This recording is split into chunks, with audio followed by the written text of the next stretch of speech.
The Cleveland Browns just witnessed the most explosive quarterback meltdown in franchise history. And this time, it's not about performance on the field, it's about power, pride, and a rookie quarterback who just walked out on his own team. Multiple sources inside the Browns facility confirm that Shedeur Sanders stormed out of a closed-door meeting with head coach Kevin Stefanski, leaving the entire organization in chaos just weeks before the regular season. But here's what makes this story absolutely insane. Stefanski didn't back down. Instead, he went nuclear in the most explosive press conference of his career, essentially calling out his own franchise quarterback on national television. This isn't just another Browns controversy. This is a complete organizational meltdown that could destroy Cleveland's season before it even begins. And I'm about to break down exactly how we got here, what really happened behind those closed doors, and why this could be the beginning of the end for both Sanders and Stefanski in Cleveland. What you're about to hear goes far beyond typical coaching disagreements or rookie growing pains. This represents a fundamental power struggle between the old-school football hierarchy and modern player empowerment, and it's playing out in the most dysfunctional franchise in the NFL. Over the next several minutes, I'm going to take you inside that explosive meeting, reveal exactly what was said that triggered Sanders' walkout, show you Stefanski's unfiltered response that has the entire league talking, and explain why this controversy threatens to destroy not just Cleveland's season but potentially the careers of everyone involved.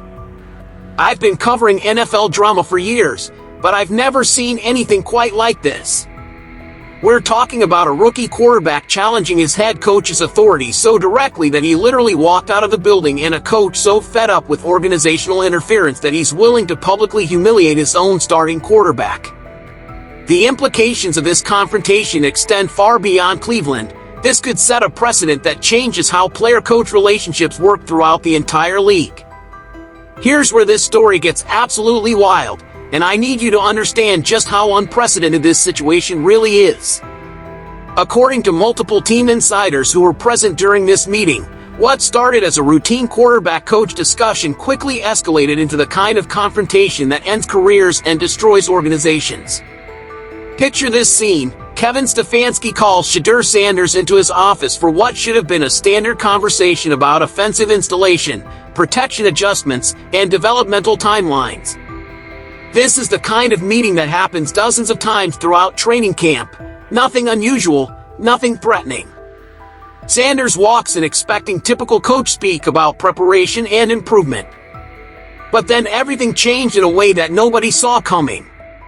Sources familiar with the conversation describe Stefanski systematically questioning Sanders' grasp of complex defensive concepts, suggesting that the rookie needed additional film study requirements, and then dropping the bombshell that would ignite this entire controversy: Dylan Gabriel should receive equal practice repetitions to ensure competitive evaluation. Now, you have to understand the context here.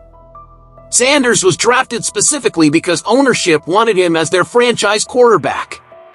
Marketing campaigns were already launched, jersey sales were exploding, and season ticket renewals were directly linked to Sanders' presence on the roster.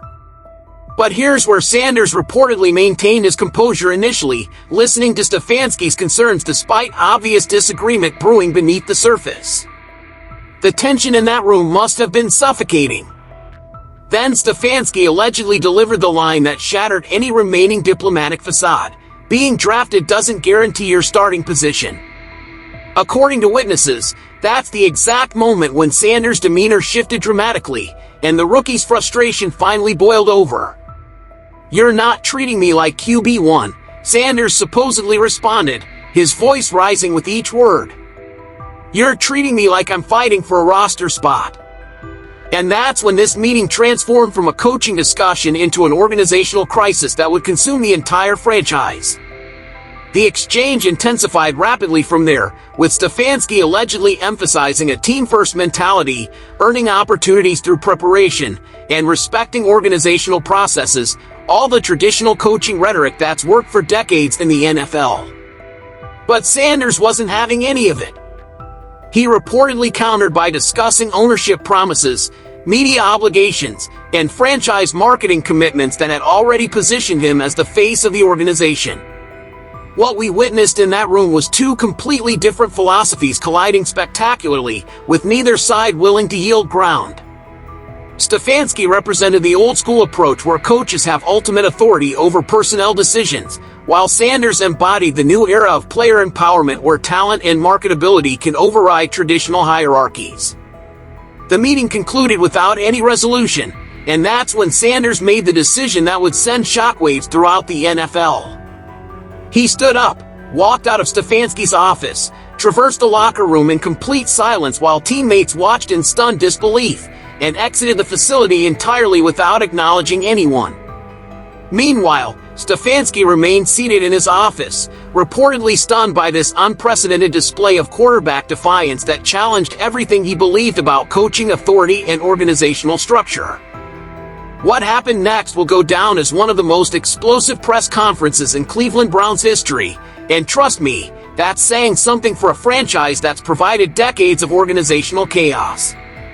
Kevin Stefanski didn't just address the media, he declared war on his own quarterback in front of the entire football world. When reporters inevitably questioned Stefanski about Sanders' departure from the facility, the head coach didn't hesitate, didn't deflect, and didn't offer any diplomatic coach speak. Instead, he delivered a response that instantly became headline news across every major sports network: "We have standards here. If anyone doesn't want to be part of this team, that's their choice." But don't misinterpret these words as simple frustration. Sources close to Stefanski revealed that this public response represented months of deeper frustration that had been brewing since ownership's draft night interference. The coach was reportedly exhausted from watching his carefully constructed program being dismantled through external pressures that undermined his authority at every turn. His public response represented a calculated risk, asserting his coaching authority while potentially alienating the franchise quarterback that ownership had specifically mandated as their future. This wasn't just about Sanders, this was Stefanski's line in the sand regarding who actually runs the Cleveland Browns football operation. The media explosion was instantaneous and absolutely brutal. Within minutes of Stefanski's press conference ending, social media erupted with hashtags like #FadeShedeur, #FireStefanski, and #BrownsJoe was trending nationally. The discourse revealed a fan base divided more viciously than I've ever seen, with Sanders supporters accusing Stefanski of disrespecting the franchise cornerstone and undermining ownership directives, while Stefanski defenders emphasized coaching authority, professional standards, and organizational discipline. But here's what makes this situation even more explosive: the timing couldn't have been worse for Cleveland. We're talking about training camp concluding, the preseason finale approaching, and regular season preparations requiring complete organizational focus. Instead, every ounce of energy is being consumed by this quarterback controversy that's providing division rivals with the perfect opportunity to exploit Cleveland's obvious instability. Ravens, Steelers, and Bengals coaches are allegedly already adjusting their game plans, recognizing that Cleveland's internal chaos represents a competitive advantage they can exploit throughout the entire season. Every snap that Sanders misses represents lost chemistry development with his receivers and offensive line. Every divided practice session diminishes the team's competitive readiness when they should be peaking heading into the regular season. The national media coverage has been relentless, mocking, and absolutely devastating for Cleveland's reputation. Former NFL players are questioning the organization's competence, analysts are predicting immediate collapse, and the franchise's already fragile reputation following decades of instability is sustaining potentially permanent damage. Free agents around the league are watching this dysfunction unfold and crossing Cleveland off their list of potential destinations, which means this controversy could impact the Browns' ability to attract talent for years to come. What started as a private disagreement between a coach and quarterback has now become a national embarrassment that threatens to define Cleveland's entire season before meaningful football has even begun. The aftermath inside the Browns facility has been nothing short of catastrophic, and I need you to understand just how completely this controversy has shattered the team's foundation. Multiple sources describe a locker room that's been divided into warring factions, with veterans desperately attempting damage control while privately expressing exhaustion over the constant drama that seems to follow this organization everywhere. The offensive line are particularly frustrated because they're questioning their protection responsibilities amid quarterback uncertainty. How do you prepare blocking schemes when you don't know who's going to be taking snaps? Receivers are caught in an impossible position, divided between supporting Sanders' talent and respecting Stefanski's process. Some are privately worried about their own statistical production if the quarterback situation remains unresolved, while others are genuinely concerned about the team's competitive viability. But here's where it gets really interesting. The defensive players are trying to maintain distance from this controversy while recognizing the competitive implications. One defensive captain reportedly told teammates, "We can't win anything if our own building's on fire." That quote perfectly encapsulates the frustration of players who are watching their season potentially slip away because of organizational dysfunction that has nothing to do with their preparation or performance. The scene following Sanders' departure was described by multiple sources as extraordinary and unprecedented. Players gathered organically throughout the facility, discussing implications, debating loyalties, and questioning leadership at every level of the organization. Some veterans allegedly attempted contacting Sanders directly, encouraging his return and emphasizing team unity above individual grievances. Others supported Stefanski's stance, arguing that accountability must supersede individual talent regardless of draft position or marketing value. This division cuts through position groups, coaching staff, and administrative offices in ways that create irreparable fractures. We're not talking about manageable tension that can be resolved through team meetings or motivational speeches. This represents fundamental philosophical differences about how professional football organizations should operate, and those differences are playing out in the most public and destructive way possible. Meanwhile, ownership finds itself in an impossible position that perfectly illustrates the dysfunction that has plagued this franchise for decades. Jimmy Haslam is reportedly furious about the situation but uncertain where to direct his anger. The initial Sanders selection represented his personal mandate, overriding coaching staff preferences and traditional evaluation processes. Now that decision is creating organizational chaos that threatens to destroy the very season it was supposed to elevate. Sources claim Haslam has conducted emergency conference calls with minority owners, discussing potential interventions that range from forcing reconciliation to supporting Stefanski's authority to pursuing the nuclear option of terminating the coaching staff mid-camp. Each possibility carries devastating implications that could impact the franchise for years to come. General Manager Andrew Berry finds himself navigating an impossible scenario where every decision creates additional problems. He invested significant capital acquiring Sanders despite coaching staff reservations, linking his credibility directly to Sanders' success. Yet supporting the player over the coach establishes a dangerous precedent that could undermine coaching authority throughout the organization.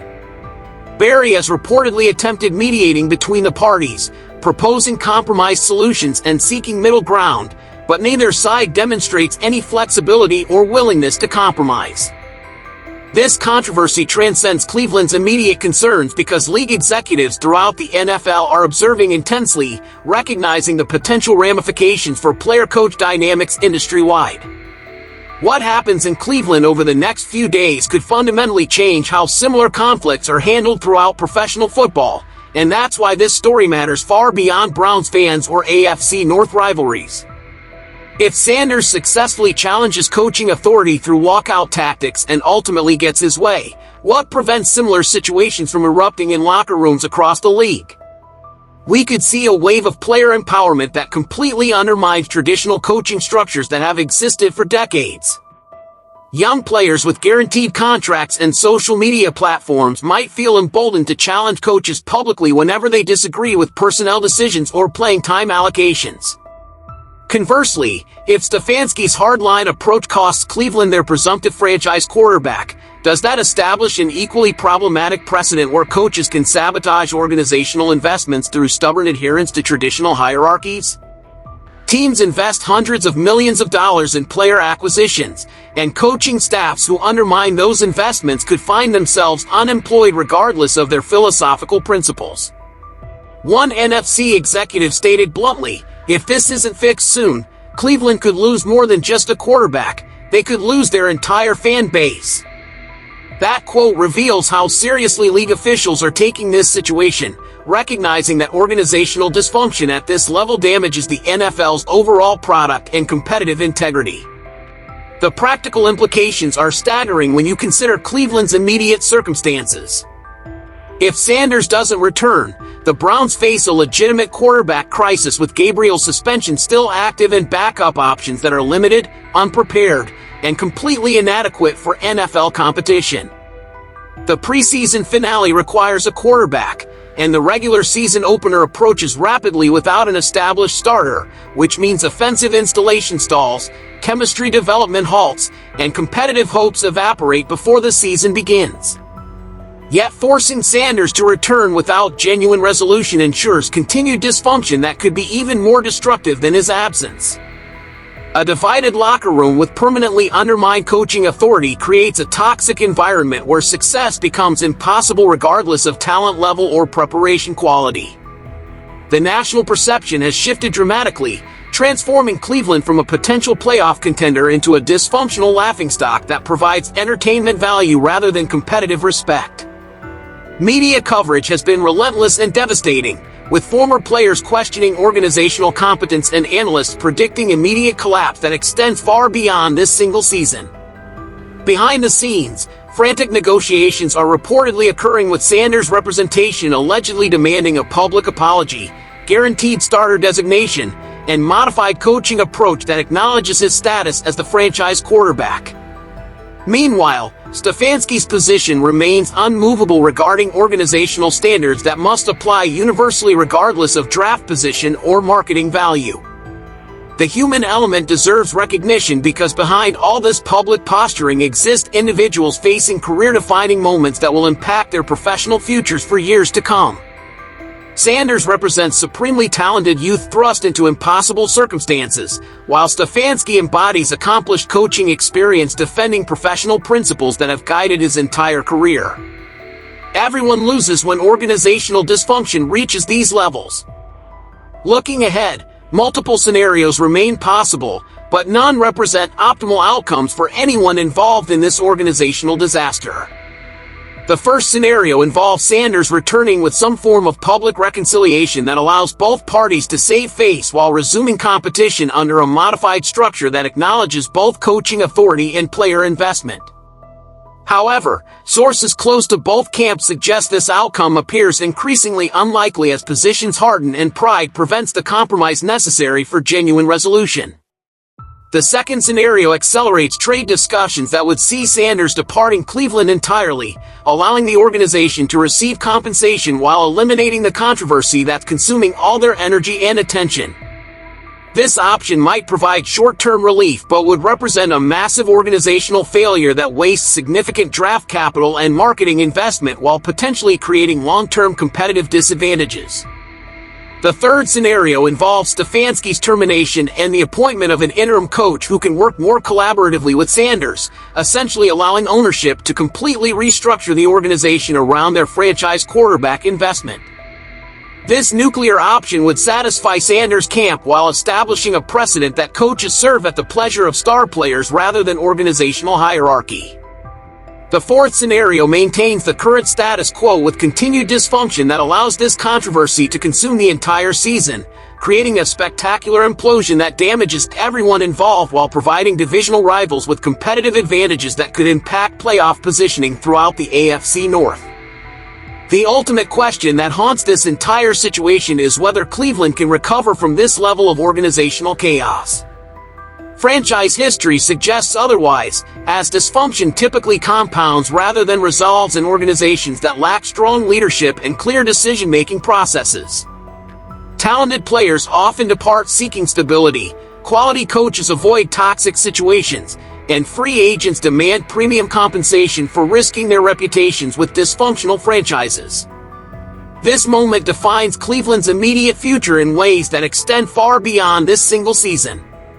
Either leadership emerges that can resolve this crisis through mature compromise and professional communication, or chaos continues consuming the organization until complete restructuring becomes necessary. The football world watches with anticipation while expecting continued dysfunction based on Cleveland's historical patterns. Browns fans find themselves in a familiar position of eternal optimism despite decades of disappointment, hoping somehow their franchise discovers solutions that avoid seemingly inevitable collapse. Yet reality suggests this represents another chapter in Cleveland's tortured history of unlimited potential undermined through organizational incompetence and internal conflict. The Sanders-Stefanski confrontation transcends typical quarterback controversy because it represents institutional failure, philosophical conflict, and power struggles that determine organizational direction for years to come. Professional football demands alignment between ownership, management, coaches, and players, requiring shared vision, unified approach, and mutual respect that Cleveland currently lacks entirely.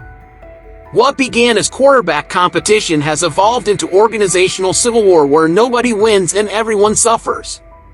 Cleveland simply suffers more publicly, more dramatically, and more typically than other franchises, perpetuating familiar dysfunction that defines their organizational identity regardless of personnel changes or structural modifications.